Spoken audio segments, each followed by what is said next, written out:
Je voudrais être ingénieur, je voudrais être journaliste, je voudrais être photographe. C'est à partir de ces expressions des désirs d'enfance que je veux commencer cette thèse. Il y a quelques mois, je me suis retrouvée sur les bancs de l'école, mais cette fois sous une nouvelle forme. Devant moi, des minuscules chaises, des minuscules bureaux, et devant eux, des petits grands esprits. Dans un moment de pause, alors que j'avais déjà l'idée de cette thèse en tête depuis un certain temps, je leur ai demandé ce qu'ils voulaient faire quand ils seraient grands. Les réponses indélébiles dans mon esprit ont donné encore plus d'élan à mon désir d'aborder ces sujets. Parmi les différentes professions et les différents métiers, il y avait un point commun, tout, la quantité d'ennemis, 5, 6, 7 métiers. Je me suis dit, c'est normal, qui parmi nous aujourd'hui n'a pas voulu être astronaute, médecin, écrivain ou tout autre métier? Y a-t-il quelqu'un qui ne l'a pas fait? Je ne crois pas, c'est logique et humain, fantasmer sur l'avenir, d'avoir des désirs nombreux et variés. Quand on est enfant, surtout, il n'y a pas de limite à l'imagination, car les souhaits et les rêves sont libres. En grandissant, les choses changent inévitablement. Parfois, puis effectivement, certains de ces souhaits deviennent réalité pour certains. Pour d'autres, en revanche, ce n'est pas le cas. Les circonstances de la vie, les opportunités économiques, les aptitudes et même une bonne dose de courage jouent certainement un rôle. Commençons par les désirs de l'enfance et en terminant par la conscience, le pouvoir choisir ce que l'on fait de sa vie chaque jour, consciemment et librement. C'est ce que j'ai choisi d'aborder dans ma thèse. Partant de ces postulats et de mon parcours académique et professionnel dans le monde des ressources humaines, j'ai choisi de parler du lien entre les ressources humaines, mon passé récent et l'école, mon futur proche. Plus précisément, j'ai expliqué ce qu'est le monde des ressources humaines, les domaines dans lesquels ils se divisent, qu'est un système de gestion d'entreprise, à quoi fait référence l'acronyme HRMS, les objectifs commerciaux d'une entreprise, la figure de responsable des ressources humaines et la profession qu'il est, ce qu'il fait et les compétences qu'il doit avoir, ainsi que les concepts de mission, de vision et de valeurs d'une entreprise. Sujet de leur écoutement en parlant de la rédaction d'un CV et de ce qu'il faut y inclure en fonction de la description du poste auquel on postule. J'ai abordé les soft skills et les hard skills, c'est-à-dire les compétences douces et les compétences techniques. Puis, j'ai parlé de l'évaluation, de la gamification du recrutement, des méthodes STAR et WASP et de l'importance du standing. J'ai abordé ces sujets en relation avec l'orientation et la préparation que les gens reçoivent ou ne reçoivent pas avant une recherche d'emploi et avant un entretien. Très souvent, les deux mondes sont séparés, les ressources humaines et les jeunes, deux mondes distants et inconnus qui devraient au contraire être liés et apprendre à se connaître.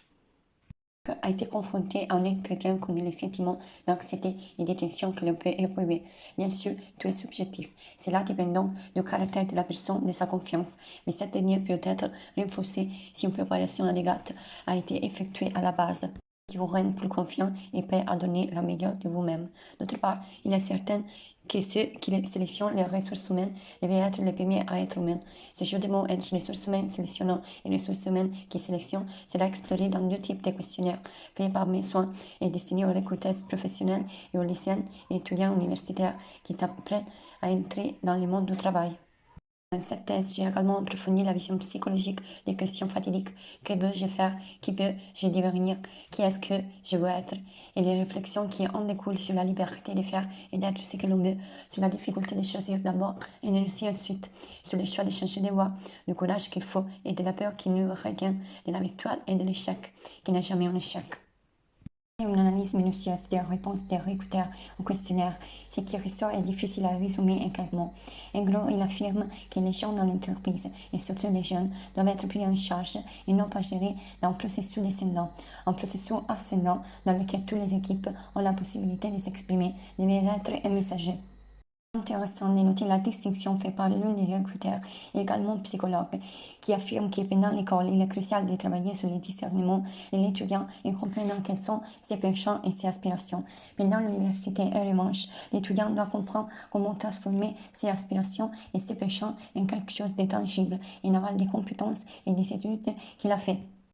Sur l'importance d'un retour d'information qui permet au candidat de s'améliorer, le témoin du respect et de la considération pour le temps qu'il a investi et créer une expérience candidat positive qui sera également efficace et interne l'image, les marques de l'entreprise. À analyser les réponses des étudiants au questionnaire. On constate toutefois un sentiment général de perplexité, avec des idées floues et des intérêts dans des domaines éloignés. Il témoigne d'une confusion évidente et du manque de préparation pour l'avenir. Effrayés à l'idée de devoir affronter des entretiens, d'autant plus s'ils sont en groupe, car ils ne savent pas à quoi s'attendre ni quel est le bon comportement à adopter. Face à un éventuel changement de cap, ils savent que rationnellement, il n'y a rien de mal à vouloir changer la route, mais ils se sentiraient toujours en retard par rapport à d'autres pairs aux idées plus claires et devaient faire un effort mental pour ne pas considérer ces changements comme un échec. Ils percevaient le temps passé comme du temps perdu. De décrire une phrase la pensée à l'égard du système éducatif qui ne prépare pas les jeunes au monde du travail. Les mots qui m'ont le plus frappé sont ceux d'une jeune fille qui a écrit « Il faut se débrouiller tout seul ». Ces quatre simplement résument un message très profond qui m'a fait réfléchir. C'est malheureusement la vérité, une réalité didactique qui se concentre souvent sur des aspects futiles, qui n'engage pas vraiment à offrir aux jeunes des expériences éducatives riches et qui ne les accompagne pas dans les processus de formation qui les mènera ensuite dans le monde du travail. C'est que nous, les jeunes, pouvons faire et plus de contribuer autant que nous les pouvons à l'améliorer et de ne pas perdre espoir que les choses changent un jour. C'est retrousser nos manches, regarder devant nous et chercher notre bout. Comme une lacet qui peut reçu une pirouette de regarder les spots, les points fixes, tout en tournant. Nous sommes jeunes et nous devons continuer à tourner en restant concentrés et sachant que nous pouvons perdre l'équilibre, mais en ayant la ténacité de nous relever, de regarder un nouveau point fixe et de recommencer à tourner.